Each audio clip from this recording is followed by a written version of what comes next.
রাতে রাতে বন্ধুরা, আপনারা সবাই কেমন আছেন? আশা করি খুব ভালো আছেন। আমার নতুন একটি ভিডিওতে আপনাদের স্বাগতম জানাই।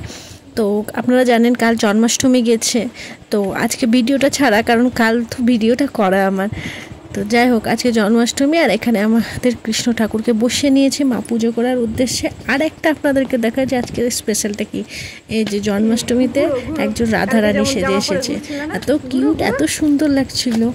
হ্যাঁ, এই যে মাথায় ওড়না, টিকলি, চন্দন দিয়ে সাজ, রাধারানীর তো জামা কাপড় পরে আছে। প্রত্যেকটা বাড়ি ছেলে মেয়েকে রাধারানী নয়তো শ্রীকৃষ্ণ সাজিয়ে তোলে, ওইরকম আমাদেরও বাড়ি একটি বাচ্চাকে তুলে দেওয়া হয়েছে।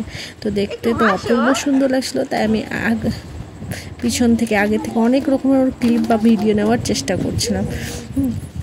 অনেকভাবে বলছিলাম ওই কোন দিকে তাকাবে বুঝতে পারছিলাম, কারণ সব দিকেও চারিদিকে ক্যামেরাগুলো ঘুরঘুর করছিল। আর এইদিকে ব্যস্ত বেচারি ওড়নাটা নিয়ে, কারণ সব কিছু ওর কাছে কেমন যেন আনকমফোর্টেবল হয়ে যাচ্ছিল। তো যাই হোক, আজকে জন্মাষ্টমী আপনাদের অনেক অনেক শুভেচ্ছা জানাই। আর এই যে দেখেন কিভাবে মুখটা ঢেকে নিচ্ছে। তো সকাল থেকে বেশ ভালোই যাচ্ছিলো দিনটা। তো আমাদের বাড়িতে যেহেতু ছোটো কৃষ্ণ সেবা হয় না, তো সাধারণভাবে কৃষ্ণ ঠাকুর বসিয়ে জন্মাষ্টমী, কিন্তু আমাদের বাড়ির পাশে অর্থাৎ কাকু কাকিমা জেঠিমাদের বাড়িতে ছোটো কৃষ্ণ সবাই, এখানে রাধারানী চলে গেলো। তাই আমি বলছি টাটা, আবার তুমি এসো। তখন ওই ভাবছি কী বলি, তাও টাটা দিল। যাই হোক, এখানে রাধারানী চলে যাওয়ার পর মা এখানে লেগে পড়েছিল যে শ্রীকৃষ্ণের জন্য অনেক রকম ভোগ প্রসাদ তৈরি করার উদ্দেশ্যে। তো ওটাও আপনাদেরকে দেখাবো, কিন্তু চলুন তাহলে দেখে নিই। তো প্রথমে এখানে মা তাল রস সম্পূর্ণ বের করে বানিয়েছে লুচি, তাল বড়া, আর কি কি আইটেম করেছে। এই যে এখানে পায়েস, এখানে খিসা, ছানা, আরও অনেক রকমের করেছে। এই কয়েকটা জিনিস মা করেছে। এই যে আগে থেকে কৃষ্ণ ঠাকুরের জন্য তুলে রেখেছিল, আর আমাদের জন্য আলাদা করে নিয়েছে। ওখান থেকে আমি এই কয়টা নিয়ে খেয়ে দেখলাম, খেতে অপূর্ব সুন্দর লাগছে।